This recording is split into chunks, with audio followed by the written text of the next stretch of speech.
What are you practicing over and over that's not serving you? Recently, I made a video titled Improving Your Life, and this is my attempt really at a real life hack, something that you can really put into practice to make your life easier and happier, which is really the goal of this channel and kind of what I'm doing in my life anyway.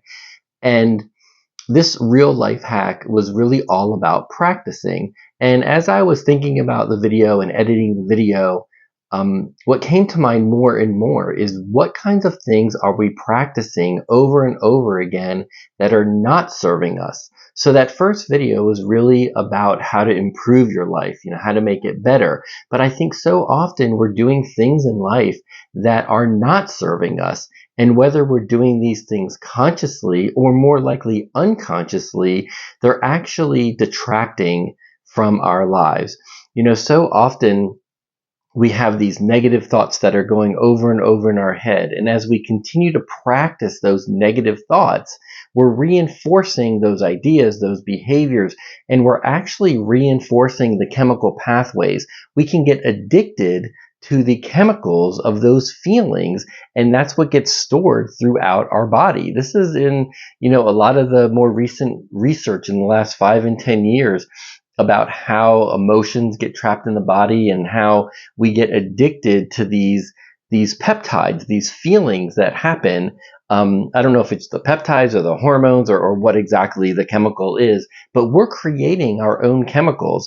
And when we keep reinforcing, practicing these negative thoughts, these negative behaviors, these negative feelings, we get used to it. And for a person, we're more comfortable doing what we're familiar with doing rather than going through the discomfort or the pain to change that behavior or change that feeling or change that mindset.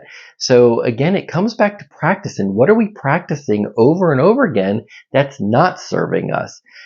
I can think about how we interact with other people. How often are we raising our children, whether our parents in the home or teachers in school?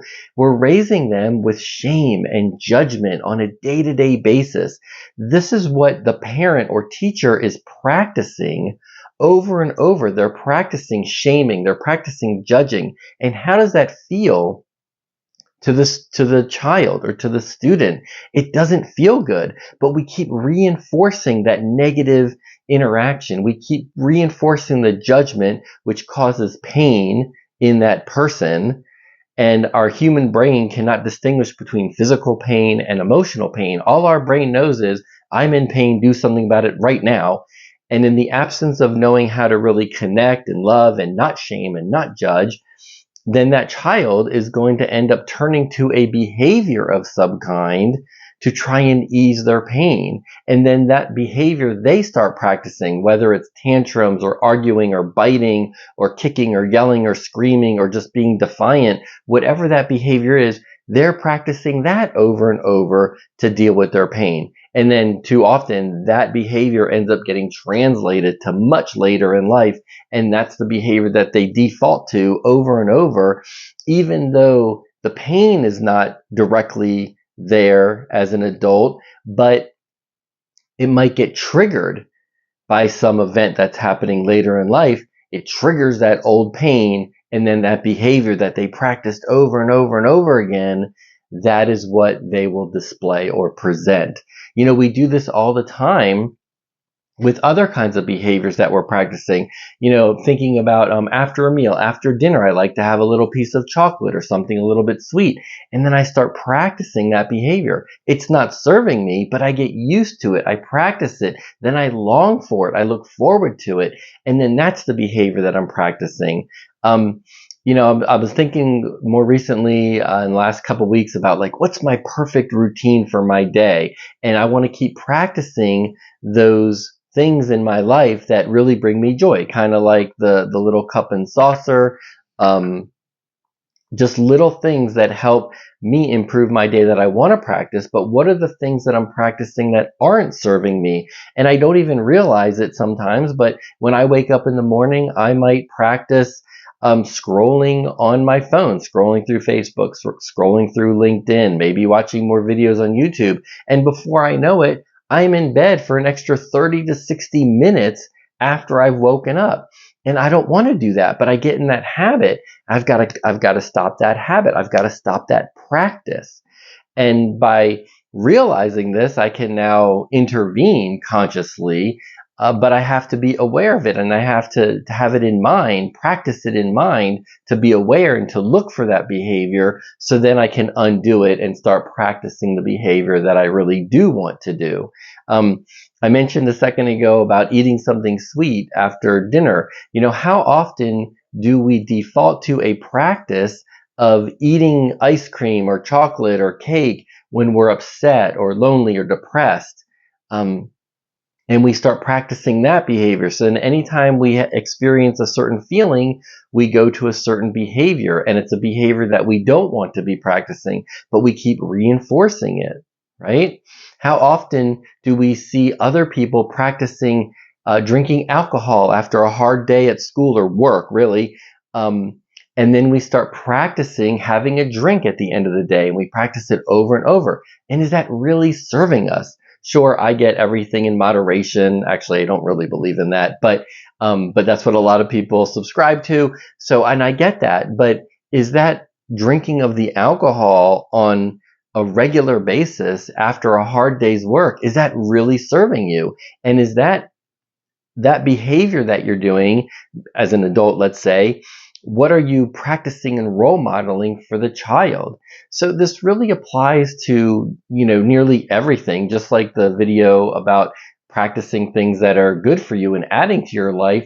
When we're practicing things that aren't so good for us, and when we're practicing yelling and getting angry when we're upset with something, then that's going to be our default. So I just wanted to do a short video on how to recognize and just be aware of, even though we can practice things that we want in our lives, so often we're practicing things that we don't want in our lives. Eating the fast food, eating hot dogs and hamburgers and drinking the alcohol, sleeping in, resting instead of walking when we really do need to be walking or exercising in some way, when we practice yelling instead of thinking calmly and listening and asking questions before we jump to conclusions. What are the behaviors that we're practicing time and time again that aren't serving us? And I'm curious what you guys think, or what have you experienced? And now that you've watched this video, are other ideas and things coming up in your mind, thinking about, wow, I am practicing some of these behaviors that aren't adding to my life, or not just behaviors, but thoughts and feelings that we practice over and over. What are we practicing? What are you practicing that isn't serving you, that now you might be aware of, that you can take a real active intervention of your own, and flip it around and start practicing the things that really are serving you and that you want in your life, more of. So that's a little bit more about practice and how it can be on the negative side of things. I hope it's, maybe awoken a few things in your mind, different ways that you might want to move through life. And again, hopefully this will help make your life a little bit easier and a little bit happier in the days, weeks, months, years to come. Okay, so until next time, peace, love, and connect.